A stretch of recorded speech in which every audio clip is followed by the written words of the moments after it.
Thank you very much, and good morning, everyone. It's March 11th, and I'd like to call this meeting to order. Madam Clerk, roll call, please.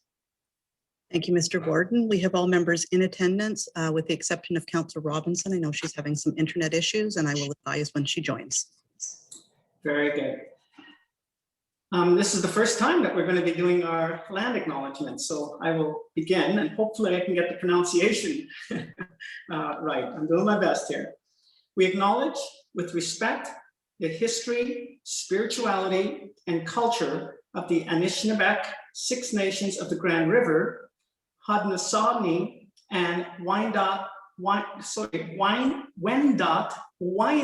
and Wyandot peoples, on whose traditional territories we gather and whose ancestors signed treaties with our ancestors. We recognize also the Métis and Inuit whose ancestors shared this land and these waters. May we all as treaty people live with respect on this land and live in peace and friendship with all of its diverse peoples. And my apologies, I know that I've got some of the pronunciation not absolutely correct, but I promise to do better in the future. Item number 4, is there any, I should also, I think at this point, before I go to declaration of interest, I should acknowledge that today is the 1-year anniversary of the declaration of a pandemic in Canada. And, you know, we should take some pause and take some time to reflect. Who would have known that 1 year later, we would be actually putting injections into people's arms? I mean, I think that's huge. Well, one person knew. I must give credit to Dr. Era, who did say in 1 year's time, he felt that we might have the possibility of a vaccine. But nevertheless, a year later, we are vaccinating people, and that's to take pause, but I think also to acknowledge that it's been, you know, a tough year for many people, and we are also looking forward to getting back to normal, whatever that means. I don't think there's going to be a normal as we knew it before. Some good things have come from the pandemic, but I want to also acknowledge that there are a lot of people who have struggled, and many with mental health challenges, and we just don't know its full impact as yet, particularly with our children. So I think it's important that we take a moment to just acknowledge this anniversary. Turning next to item number 4, declaration of interest. Is there anyone with a declaration of interest? Seeing none, we will proceed. Now I will just say that you can certainly declare if it comes up during the course of the meeting, you recognize it. I've had that where at the beginning I didn't think, and then I got thinking more, and in the course of the meeting I thought, yeah, I should probably declare at that time. Okay. Mr. Warden, I Yes. just will note that Councillor Robinson has joined us. Oh, excellent. Hello, Councillor Robinson. You're on my second screen. Welcome to the meeting. Thank you, Mr. Warden, and good morning to everyone.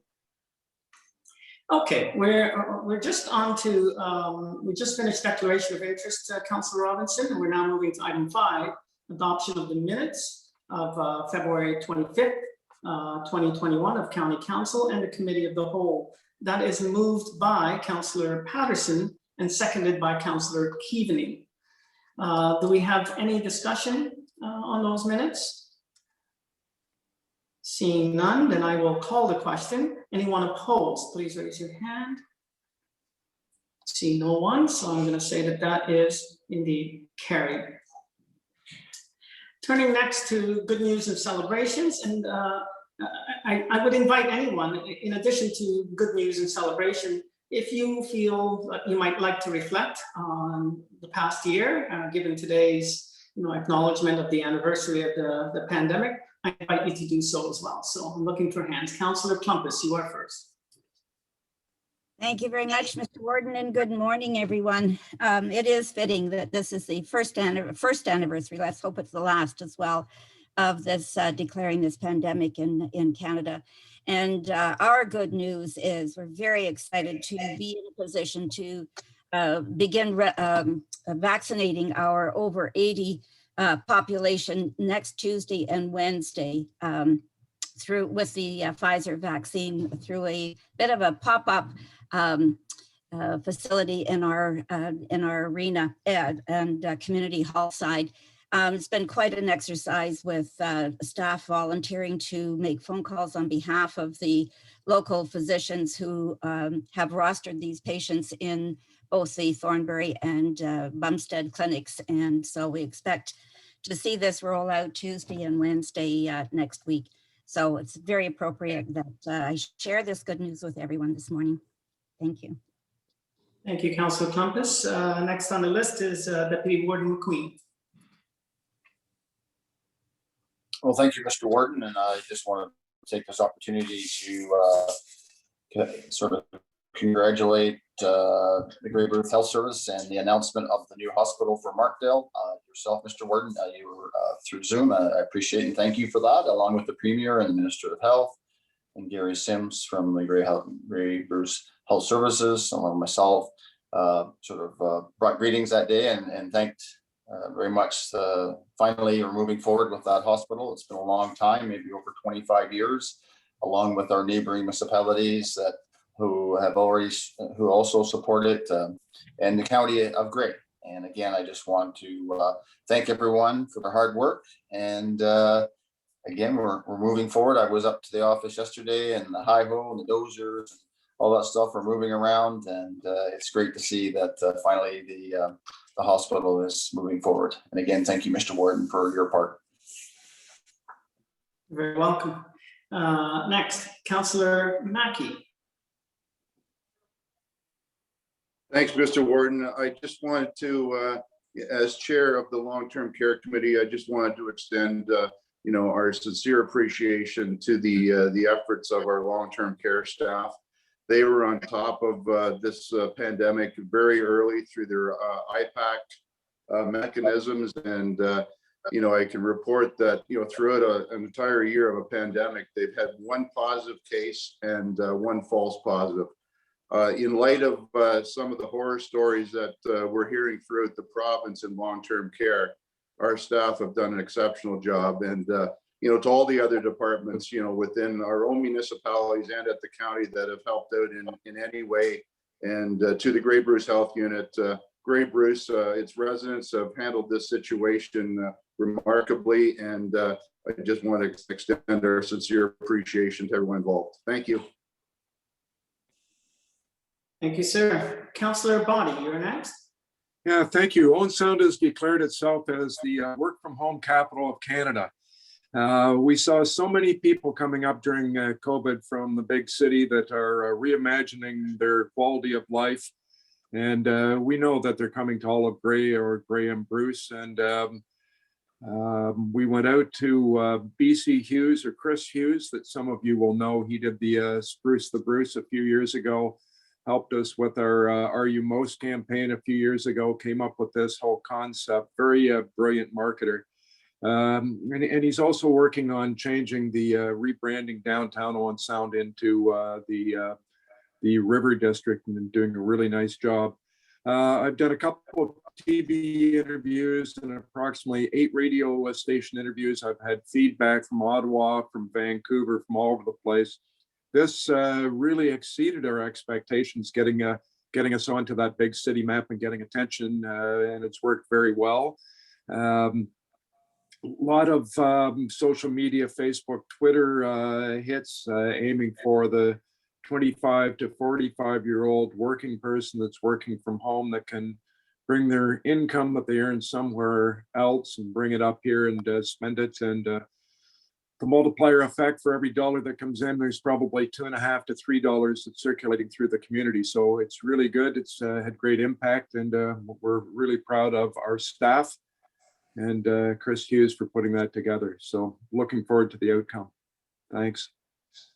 That's terrific news to hear, Councillor Boddy. Thank you very much for that. Councillor Desai, you are next.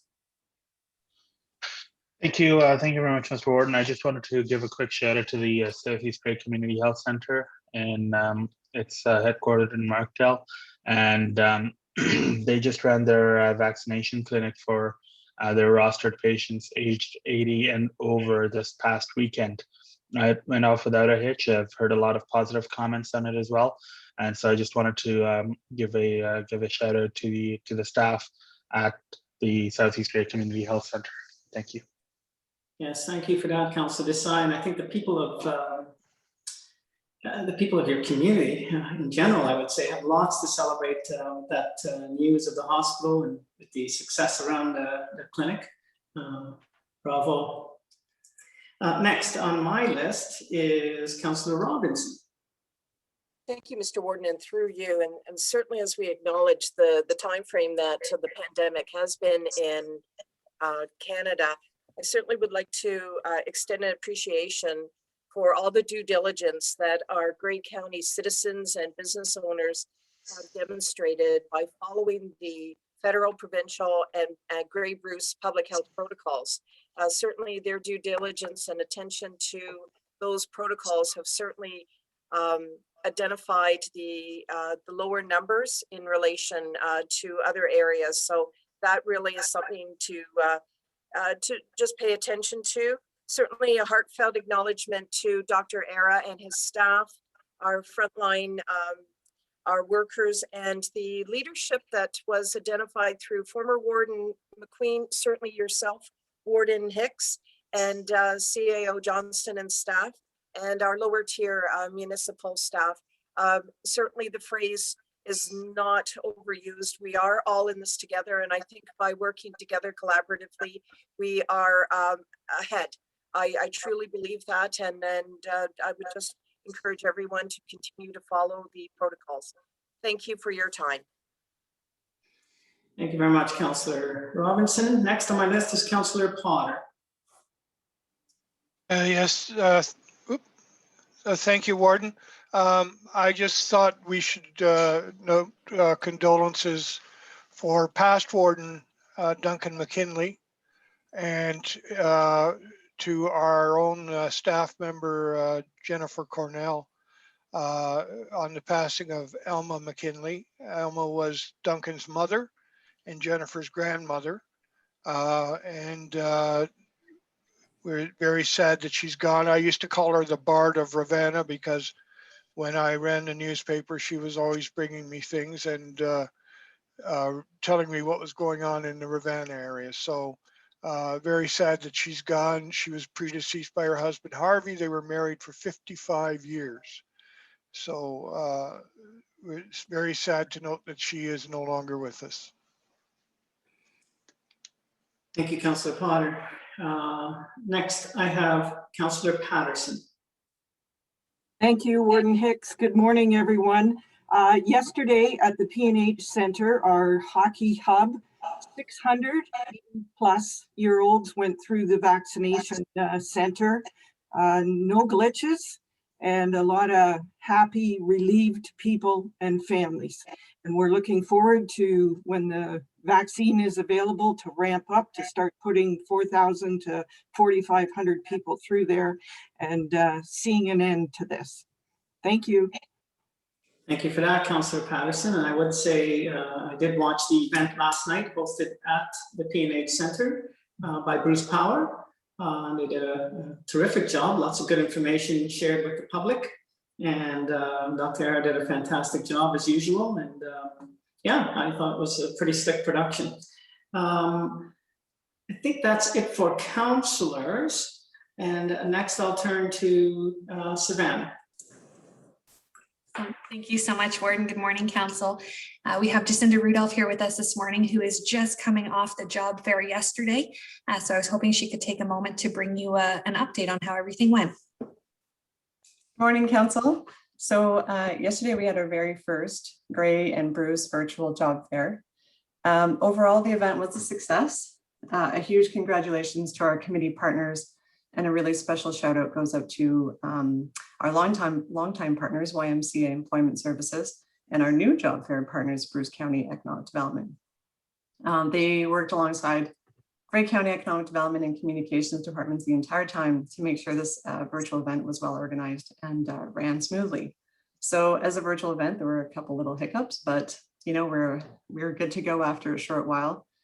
We had 60% of the registrants participate the day of, which for a virtual event is actually quite a high turnout, considering everyone's pretty zoomed out or tired of the virtual events. So 125 employers signed up, which was our max for the platform. We had 50 employers on a wait list. 700 job seekers participated on the day of. And it's worth noting that employers and job seekers are actually able to connect before the live event starts. So it makes those connections higher overall. So we had 2,000 completed chats between employers and job seekers.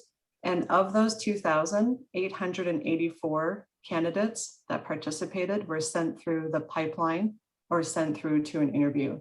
So that's 44% pipeline or interview, which is really something that we never know as a job fair organized when we do it in person. A lot of the employers were quite happy with the virtual event as they are located kind of further away from larger centers. And yet they're still able to take advantage to connect with candidates when they're a little more remote. This event also got a lot of traction within the area and surrounding urban centers, and employers had the ability to reach out to 1,200 job seekers to promote their business and find the workforce. So there was a high level of work leading up to the event, as there is a big learning curve, but not just for our planning committee, but for employers and job seekers. A virtual platform does allow us to gain a better evaluation of the connections between both parties, unlike an in-person job fair. So overall, I think it was a pretty successful event for our very first virtual Gray and Bruce virtual job fair. So thank you for your time. Well, thank you for that, Jacinda, and congratulations to you and Savannah and everyone on the team. That is incredible news. Those stats are very, very impressive, and you reach those stats with 50 employers on a wait list. That's pretty incredible. Anyways, thank you for that. I really appreciate hearing that news, as I'm sure the rest of council does as well. Kim, I believe that you are next. Okay. As far as good news and celebrations this morning, I can talk about this here then. Some of you may have noted that South Bruce Peninsula put a news release out late last week. They approached Grey County about the feasibility of extending the Grey transit route from Wireton to Savelle Beach from May to September.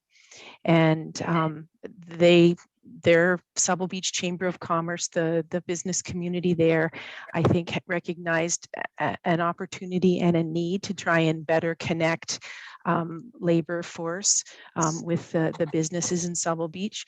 They also, of course, have a longstanding parking issues there and thought that there may be some benefit to allowing people to park a little further away and take the transit route.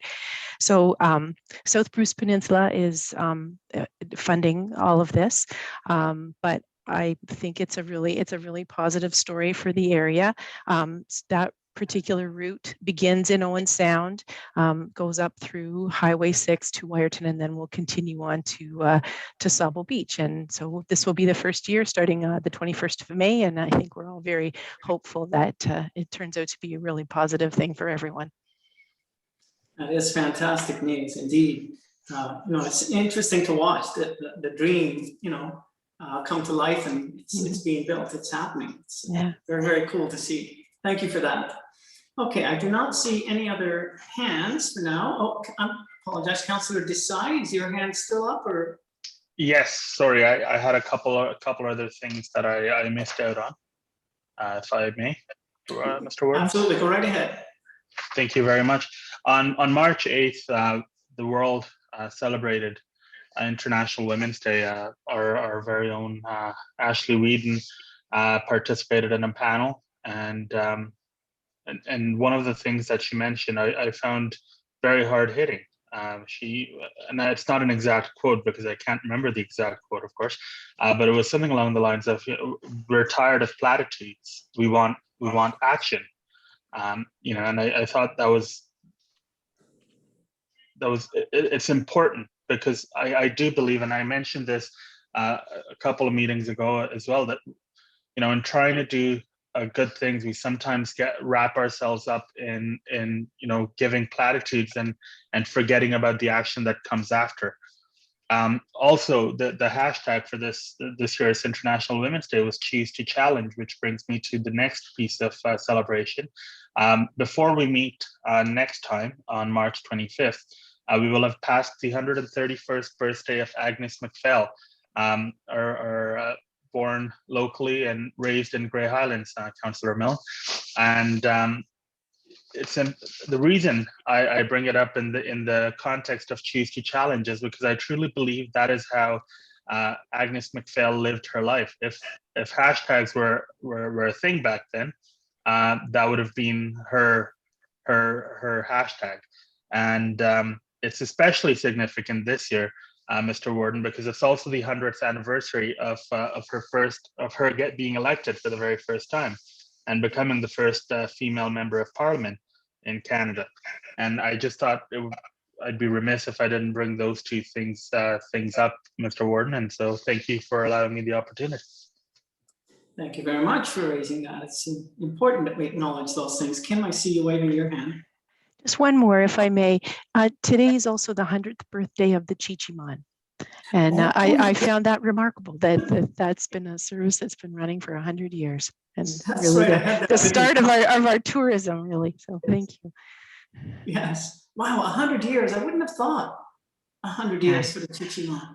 That's incredible. Okay, I see no more hands. Lots happening, by the way. Lots of good news happening in Grey County. I see no more hands. So with that said, I'm going to turn to the last item in our agenda for this meeting, which is adjournment. It has been moved by Councillor O'Leary and seconded by Councillor Plumpus. Anyone opposed? Seeing none, that is carried. Thank you very much for that. We'll take a second to